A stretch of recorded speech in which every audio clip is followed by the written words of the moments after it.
Welcome to the No State Project live from the fortified compound in Mesa, Arizona, where there is a huge mulch fire a few miles away from me. It smells like a campfire all over. So it's actually in the news, so if you want to check that out, and it's near a new development, but they're doing an insane amount of building, these rich D-bags. But I'm not going to talk about that this particular show.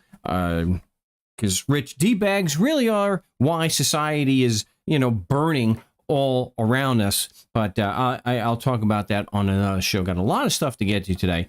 As you start to file in, I apologize for missing the last Wednesday broadcast. And, of course, Monday, nobody was going to be listening anyway. I mean, not on truth be told.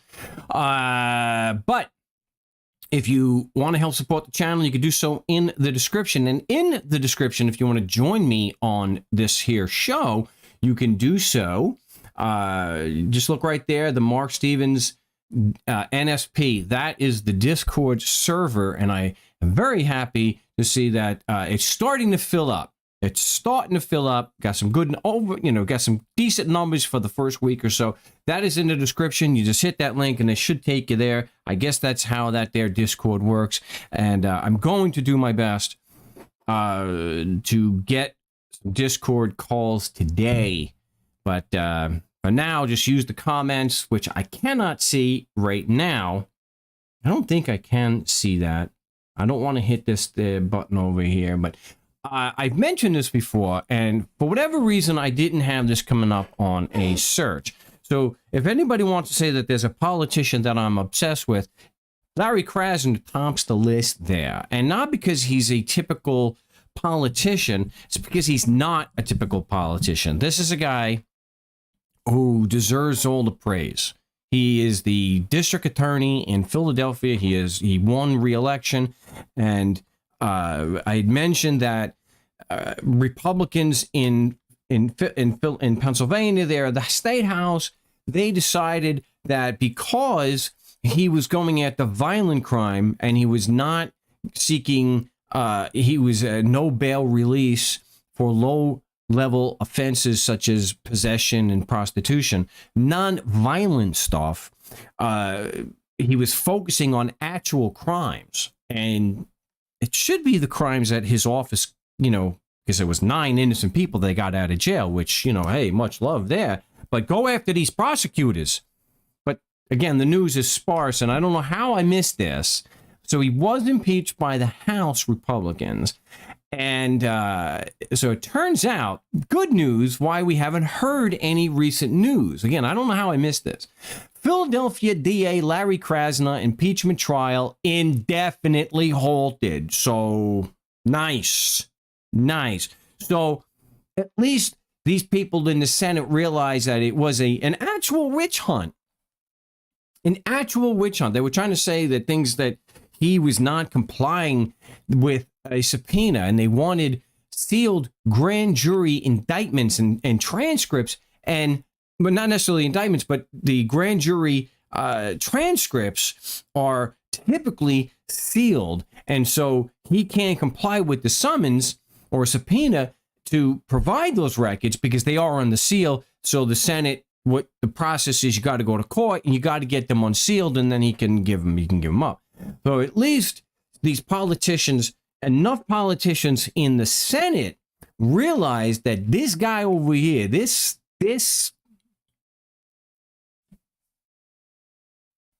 guy, this is one of the good ones. If you need a reason to go against the edgelord crap of some of these internet tough guys, you can't.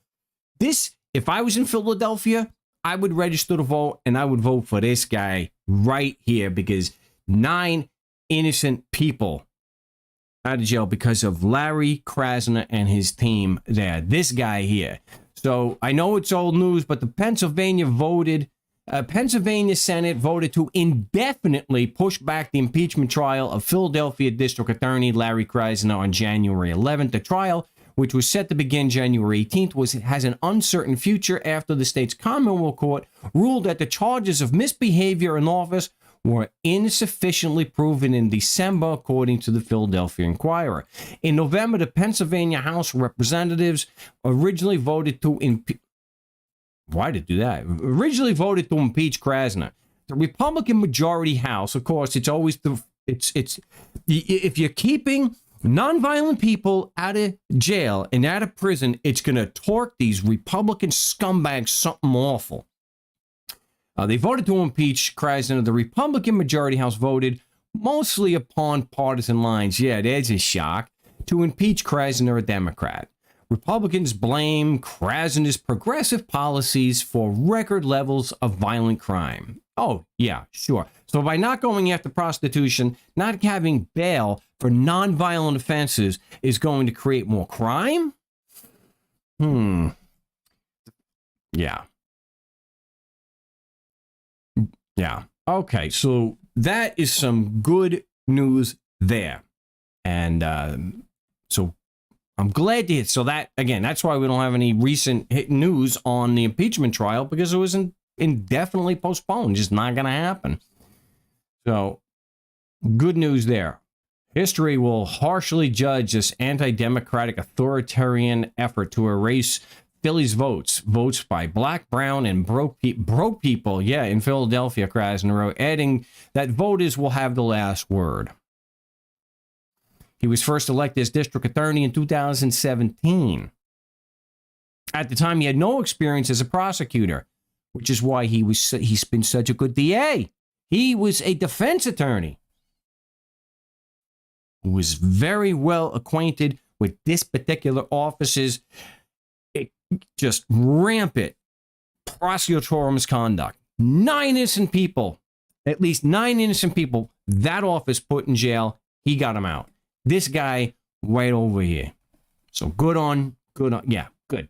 So an attaboy, that these scumbag politicians in Pennsylvania did the right thing, and they left Larry Krasner alone to do his job. But I will say, I would like to read, I'd like to read somewhere where Larry has gone after those scumbag prosecutors who put those 9 innocent people in jail. I want to see that. But still, kudos to Larry. And I spoke about this. This is the main story for today. Spoke about this in I think it was the last show, the last stream. Deputy accused. Look at this headline over here. Deputy accused of being an executionist gang reveals tattoo in court. Names. So he's squealing. When he stepped up to the witness stand last week, Los Angeles County Sheriff's Deputy Jamie Juarez told the court about his first inking party, the day he got his Compton Station tattoo. The intimate gathering was at a home somewhere in Pomona. Ooh, that's a terrible place. And most of the people there were strangers. But he knew the man who invited him and knew that the man sported the same ink Juarez was about to get, a design commonly linked to a suspected deputy gang known as the Executioners.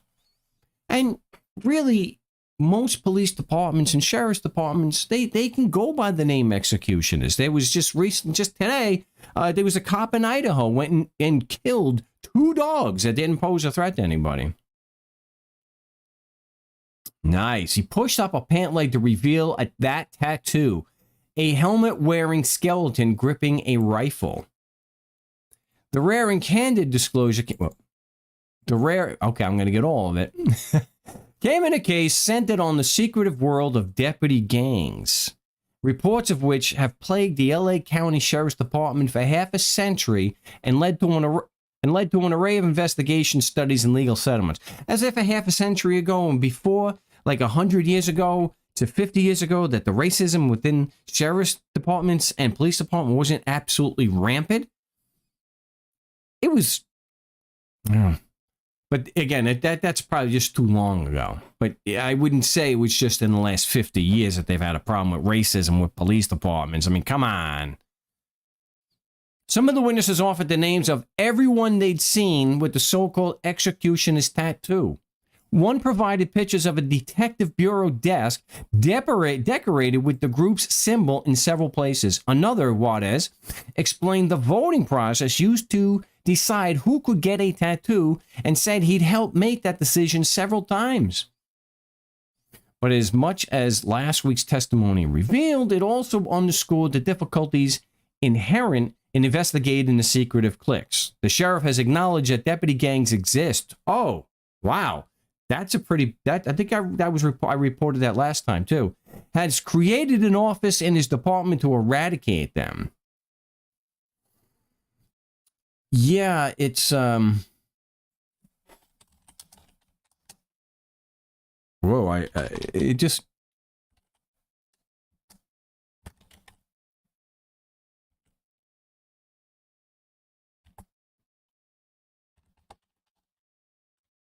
we investigated ourselves. I should have had this up already, so. Could it be a case of we've investigated ourselves and found out that, you know, hey, we investigated ourselves and cleared ourselves of any wrongdoing? Yeah, that's a good one, too. Yep. Yeah, the smug cop there. You know, I'm at that point where my hair is at that particular length where it just sticks straight up. But what do you do? What do you do? So, you know, it could be a case of this where, you know, he's acknowledging it, but I don't know. I mean, if you acknowledge that gangs exist, can you really go back to this investigating ourselves and found we did nothing wrong? I guess they could turn around and say they didn't violate a law technically, but we shall see how this plays out. Deputy gangs. Oh, man. Some witnesses, including former Sheriff Alex Villanueva, maintained otherwise. Gee, you think? In the past, Villanueva took issue with the use of the term deputy gangs, sending the County Board of Supervisors a cease and desist letter demanding that they stop using it. During opening statements in the first week of trial, lawyers for the county argued that the issue of deputy gangs was not the source of Waldy's problems in Compton. It has nothing to do with this case. Sudden Waldy was not promoted to captain because we were just because there were just more people qualified for the position. But the main takeaway from this is that it came out in court, and these gangs are real. I mean, unless you want to. This is a question too. You leave it in the comments. Is this fake news? It's on Yahoo. Is this all fake news? Someone just making this up, and the AI is creating pictures and the actual tattoo that these cops have. Is it all fake news? Are there really not gangs within the gang? Is it not some kind of gang inception going on here? You know, a separate gang within the criminal gang known as the police or the sheriff's department? Is that just fake news? Or is it's more of one of these things where it's fake news if it goes against the facts you think are true? Which brings us back to the list of fallacies. And this is something we're going to revisit all the time. And I do want to bring up that, let's see. Wow, there are so many. There are, wow. Wow. I am planning, I know Calvin was supposed to join me on the show today. But are planning to have, I think it's the 8-year anniversary of when I did a show and EO was on and he corrected my reasoning. I saw it right and went vegan. So that was in July of 2015 already. Whoa, July of 2015. So I will be getting to that. I do like this particular one. I've mentioned this time. I actually I made one of those GIFs or GIFs of the code applies because the code says so. The code applies because the code applies. And that the circular reasoning. The reasoner begins with what they are trying to end up with. That is great. Okay, so what I'm gonna do is I'm going to go and check the comments, and I'm going to try to do a. If you want to join me on Discord, I had it working on the Monday show last week, and we had it working. So I know it works. It's just a matter of getting it and doing it right the first time. So what I'm gonna do is I'm gonna go and we're gonna go to the comments and take some Discord calls if those are ready. So what I'm gonna do, there we go. So I will turn that part off. So now I am free to go look at your comments. So let's see what we've got. I can catch up with the comments, and I have the super chat now. I do have the super chat. So if you want to do the super chat. That aloha, cheers. Yes, this is new information regarding Serpico. The Senate realized that if they impeached Larry, they would also be impeaching themselves. I don't know if that makes any sense. Wow, we don't have too many people on here. Let's see. Are we going to get a Discord call? Oh, and I do want to, I want to, this is something that for whatever reason, getting people that are kind of conspiratorial minded and seeing that there is a Mason behind every tree and that there's everything's a conspiracy and literally everything in the media is fake. It's none of it's real. Spawn is putting up here that they were betting that the numbers when I did the stream before I stopped in August of 2020, that the numbers were more like 50K, and that's not true. There's no reason to try to pump up the numbers. There's no big conspiracy to by YouTube to show that there's not the numbers, because if I had 50,000 people on a stream, I wouldn't have stopped doing the stream. I wouldn't have had to stop doing the stream. My gosh, dude, I still have a website. I had to lose markstevens.net because I couldn't afford $15 a month. If I had 50,000 people on the stream and maybe 50,000 hits even a week on my on YouTube or even my my Facebook, or my website markstevens.net, I wouldn't have lost the show. I wouldn't have had to stop doing the stream. So yeah, and if you want to join me on that there Discord, it is in the description. If you want to look it up, of course, it's Mark Stevens NSP. But go into the description, and that's the easiest way to do that. So that is something, Spawn, that a number of people have said. I'm shadow banned and things like that. No, there just wasn't the numbers. And even with 19,000 subs, I've even mentioned those were not for me.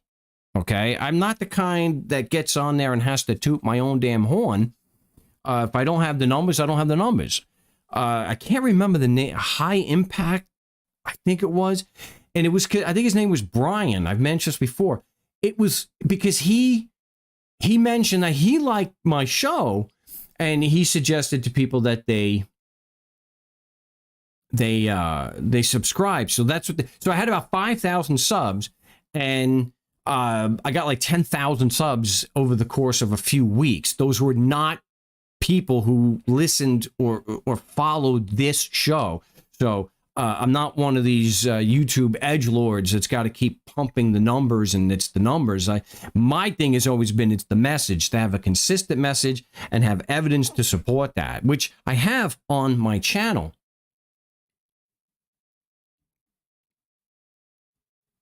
So a little dippity-doo will fix that. No, it's at the length here, guys, that no. I've tried the gel. I can't gel this down. it doesn't work. So my dog Rex is saying the Senate, by attempting to impeach Larry's behavior, his so-called crimes, they would actually impeach their behavior. Well, that's the thing. Larry he was going against what the Republicans wanted. The Republicans, and it was state policy. I guess prosecutors have discretion. So if they don't want their prosecutors, prosecuting low-level offenses, and that they have limited resources to direct those resources to actual crimes, I don't think that that's impeaching the Senate's behavior. I would bet the farm that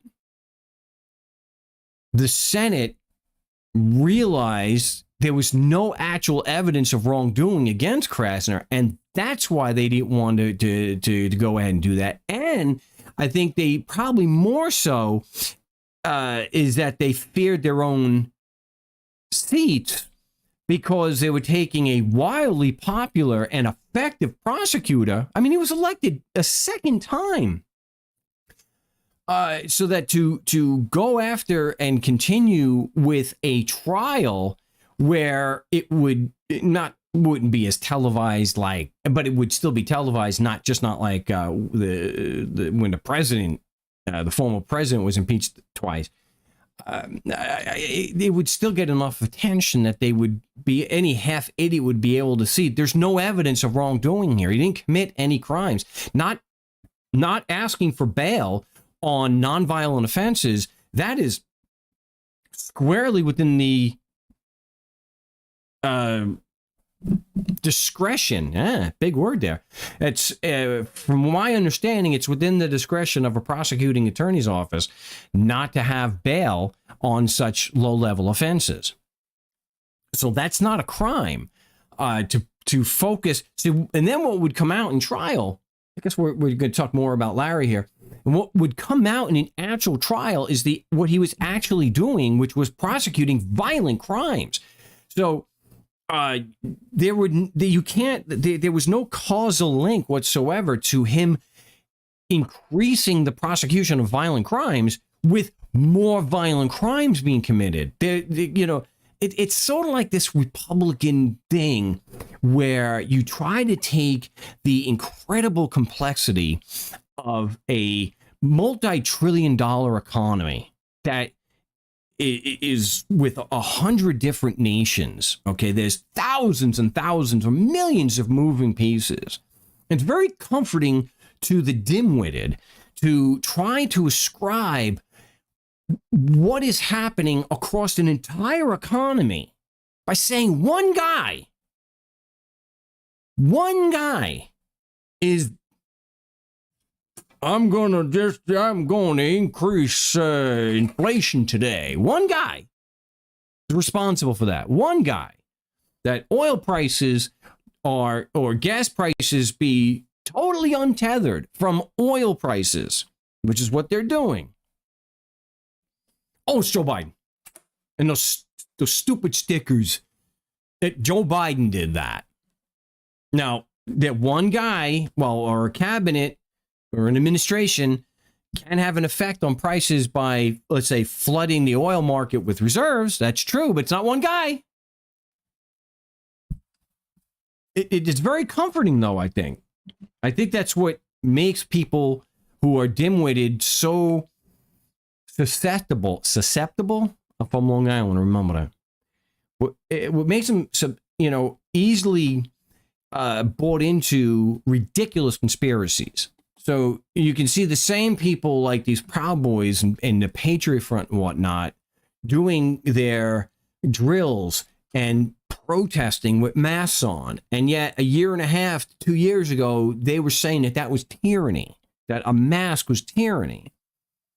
So there was a Folding Ideas, In Search of a Flat Earth, I think it was. And he makes just an incredible connection between how the dim-witted are easily led astray to try to have a simple explanation for extremely complex aspects of society and try to get it down to it's just one guy or a handful.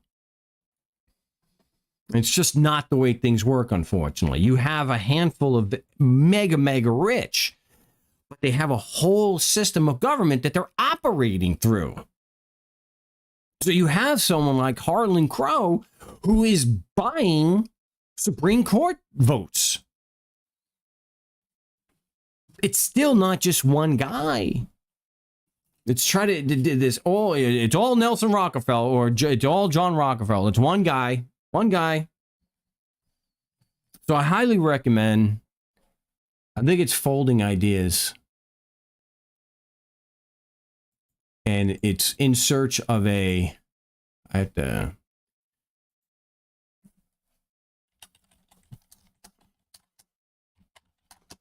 yeah, I think it's in search of a flat earth. Yeah, Folding Ideas. And what's a shame is it only has 3 million views. But it's really good. So I'm going to take that and I am going to copy it, and what I'm going to do is I'm going to put that into the comments. My Dog Rex, the Republican Party has a Marxist origin. See the real Lincoln. Oh my gosh. You know, the end game of Marxism is a stateless, classless, governmentless society.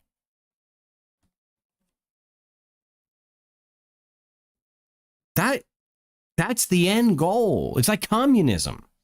Communism, the goal is to use, I've talked about this before. The goal of communism is to use the guns of government to violently seize the means of production from the bourgeois, put it in the hands of the workers of the proletariat. And then once that is accomplished, the pipe dream, government is no longer necessary, and you'll have a worker's paradise. So if you're advocating for the violent taking of the means of production, but not getting rid of government and having a classless, stateless society as a result, not a communist, that's not Marxism. So I don't know of any Republican that is advocating for the seizure of using government violence, if it's communism, using government violence to seize the means of production so that we can have a classless, stateless, governmentless society. Don't. So you gotta, what is it? The philosopher, if you want to converse with me, you have to define your terms, which is why you can't get these Republican types, the people screaming about, rainbows. It's woke, like Ron DeSantis. I really hope he's only Italian. I hope he's not actually family from Sicily. Where woke goes to die. Not even defining the term, but his attorneys in court did. His attorneys did. It's systemic injustice and seeking to correct it. So My Dog Rex says murder to achieve paradise, the ends justify the means. That's Marxism. That is communism. Not what I advocate. But that's what it is. That's when you actually define what the term is. So that's when Republican types are screaming at the top of their lungs, Joe Biden is a communist. No, Joe Biden, for all his faults and a horrible person and politician that he is not a communist. The Democrats are socialists. They're communist. It's just a boogeyman word that Republicans and people like that picked up to oppose New Deal reforms that anything that helps the common person, like wiping out student loan debt, and I don't have time to get into that. I'm going to have to end here. I'm getting a signal. If it helps regular people, communism. If you have hundreds of billions in loans to the Catholic Church and to Congress and whatnot, all those, and then forgiven, hundreds of billions forgiven, it went to the rich. It went to the rich. So it's not communism if it's for the poor, capitalism if it's the same damn thing for the rich. So, all right, Dino Thesaurus.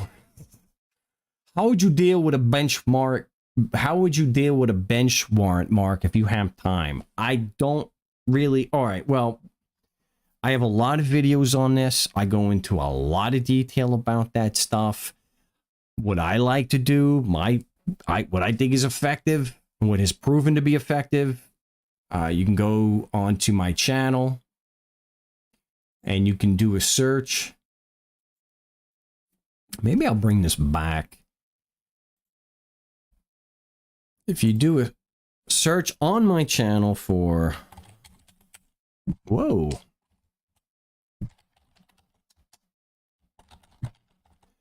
So if you do a search on my channel for tickets dismissed, and I talked about this stuff like an awful lot. Oh, this was supposed to be across my channel.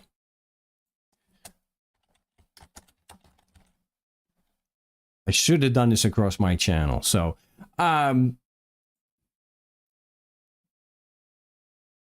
what I'll do is I will just for the last few minutes, there we go. I will talk about this. So, you should do a search across my channel, but if you just do tickets dismissed Mark Stevens, you'll still get these.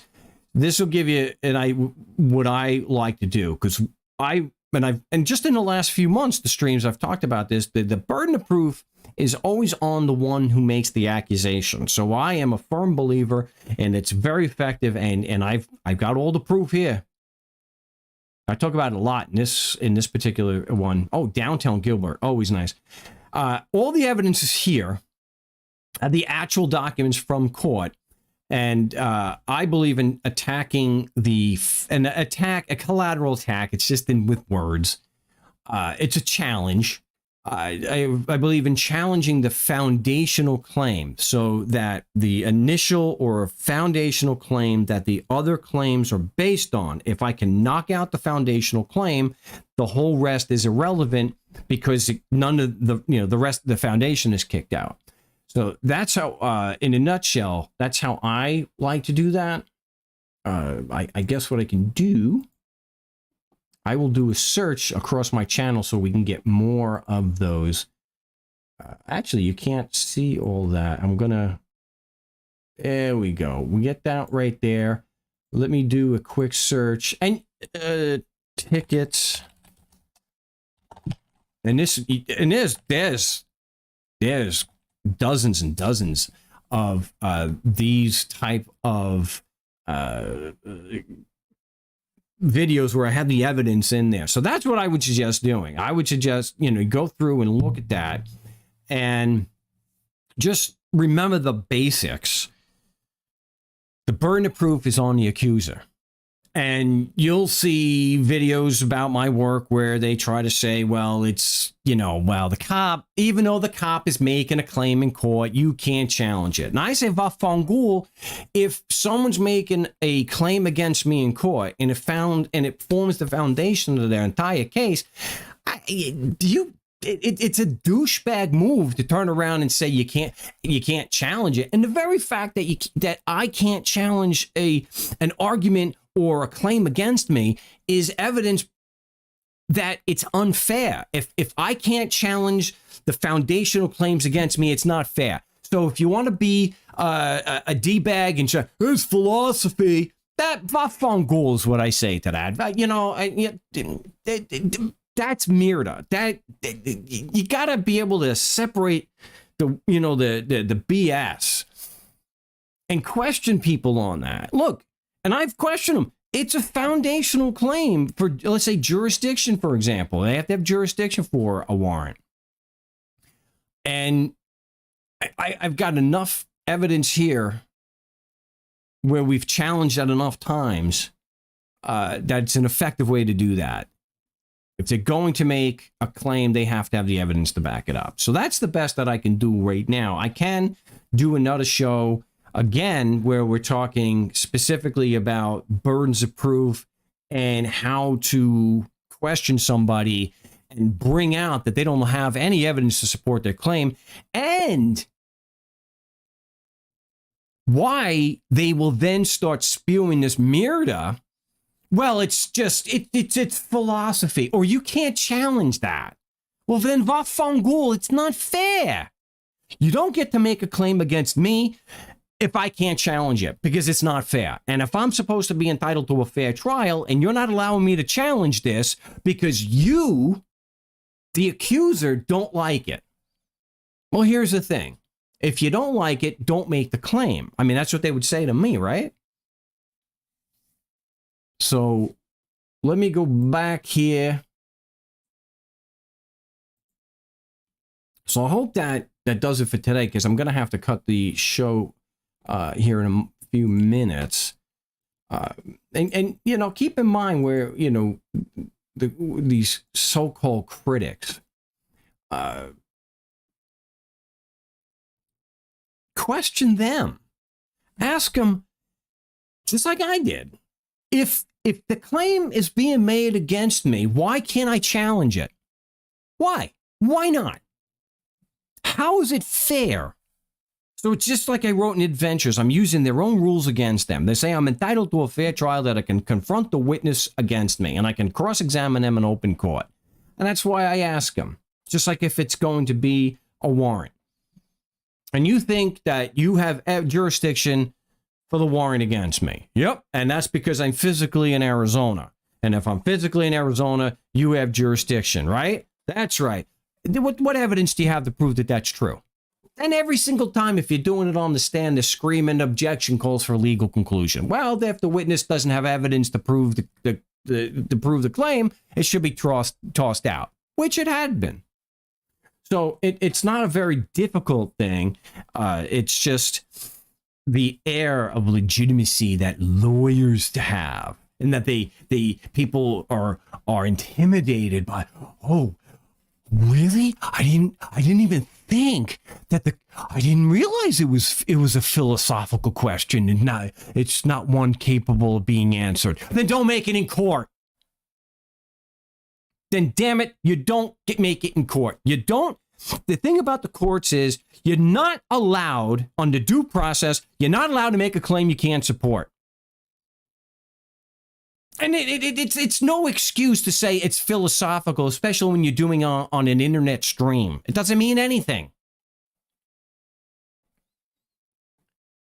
Jason PK Mark Stevens is either ignorant or lying. Neo-communism, i.e. Fabian communism socialism, is what has transpired since the early 20th century.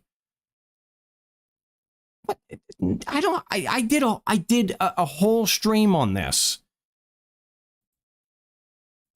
I know what communism is. I have read the Communist Manifesto, and you're wrong. It's communism. The hallmark of communism, which separates it from just the broad socialism, is a violent overtaking of using the guns of government to take the means of production from the bourgeois, the owner class, the investor class, and putting it in the hands of the proletariat. That's what communism is at its core. And those are the necessary elements of communism. It's like individual private ownership of the means of production is the core of capitalism. If you don't have that, you don't have capitalism. It's just like Christianity. The core of Christianity is the belief in Jesus of Nazareth being the Son of God. And without that, you don't have Christianity. That is like the hallmark. That's the defining feature. So the defining feature of socialism is that the ownership of the means of production is in the hands of the workers, or it's social, like democratic socialism, a social democracy. And the hallmark of capitalism is individual private ownership of the means of production. That's so so I'm not wrong on how I'm defining those terms. So even if you're talking communism being done democratically, the end goal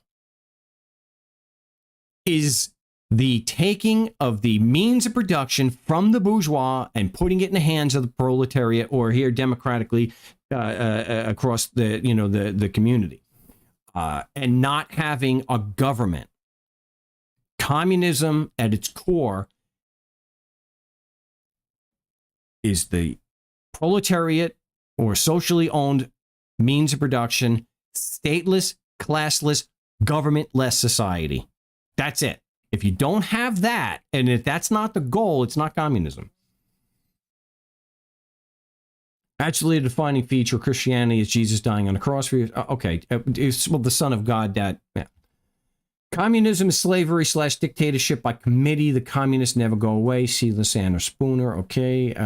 Okay. Well, all right. I wasn't corrected. So the hallmark of Christianity is Jesus dying on the cross, being resurrected. Okay.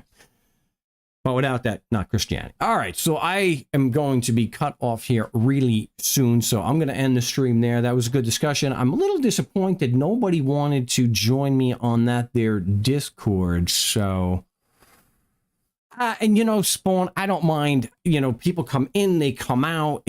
Not everyone's going to be watching the entire stream. Not everybody can always do that. So there's been a lot more than what you're saying. So if you could see the back end, which you cannot, but, and most people don't watch the stream live, which is understandable. It was never that way. It was never big numbers on the live stream, which is fine.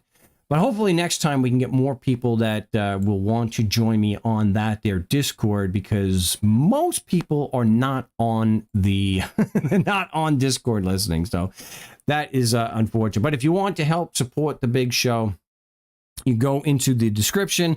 And if you want to get on Discord and join me on the next broadcast, which will be next Monday at 7 o'clock Arizona time, then you can just go to Mark Stevens NSP, or in the description, hit the link and you can join the Discord. You can join Discord. Join me on Discord that way. And maybe, maybe on the Monday broadcast, we'll get a bunch of Discord calls. So I'm going to end the stream there. I appreciate everyone tuning in today. And remember, always keep the burden of proof on the accuser. Just like if somebody says that I am a scammer, demand at least one name of somebody that I've scammed. One name. So if you go on any of these anti-stuff, there's not a single name of anyone I've scammed. Not a single one. Because I didn't scam anybody. Anyway, the burden of proof is always on the accuser. Reason and logic should rule the day. I will be back on Monday, and till then, salud.